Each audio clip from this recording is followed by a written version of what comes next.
Omukulu Bobi Wine mu kusooka nga yakayingirawo n'omukyala munnange ate Barbie Kyagulanyi bavuddeyo ne batambula bonna okubeera nga bagenda okubuuza ku bantu naye muganda wange ekibadde mu katambi Butambala awoomye. King Saha ayimbye ennyimba byengenda okubeera nga nkutuusaakoko mu maaso awo ate nga omuyimbi munnange ate Pallaso ayingizaawo ekyuma ekipya oh my god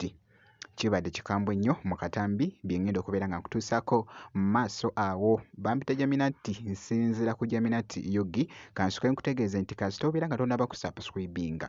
osubscribinge kosa ate n'okulayikinga vidiyo inno katusooka tutunuulira embeera nga bwebadde munnange ate wali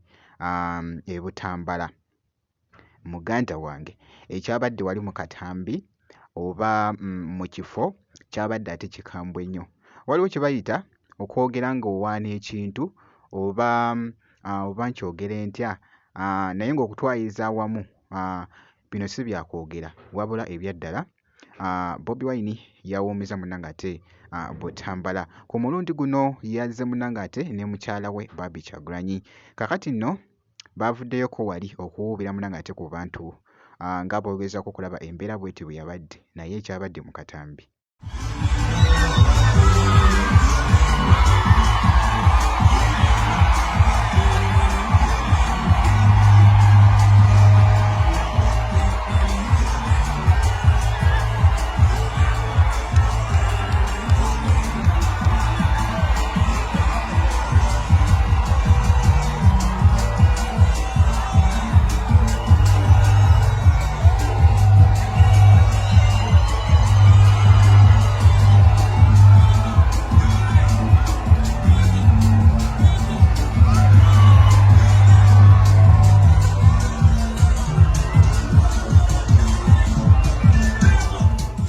Ku sayidi y'emu nga nkwongeddeyoko n'omuyimbi munnange ate King Saha n'abakuba munnange ate akamwanyi.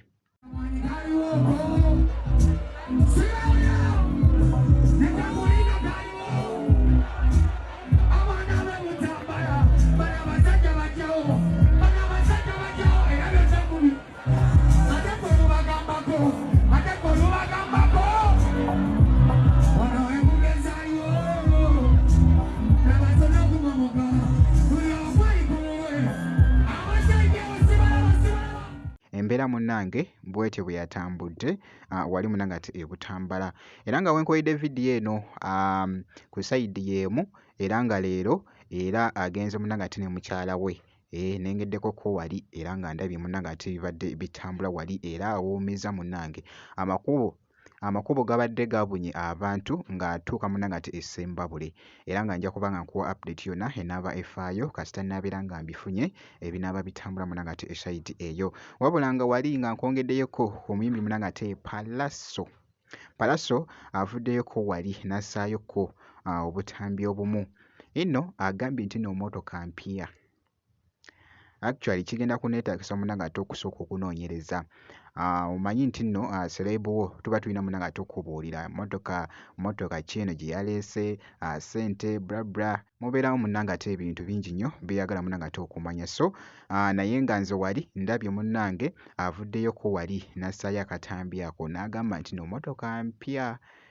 kika kya Ford.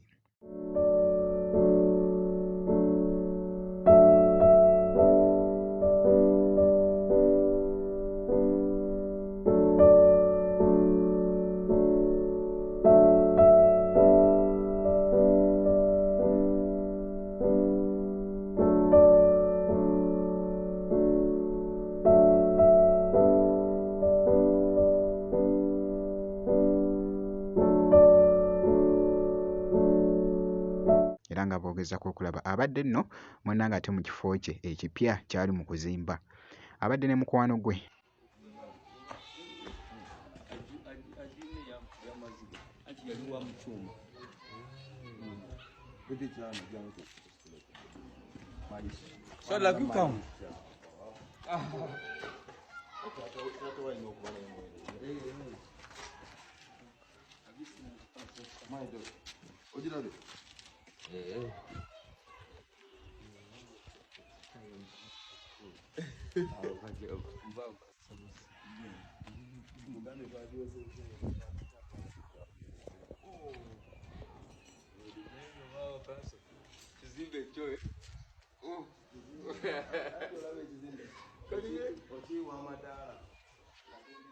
omuyimbi munnange ate Pallaso byebyo nno munnange kakasa nti osubscribinga ebisigadde byonna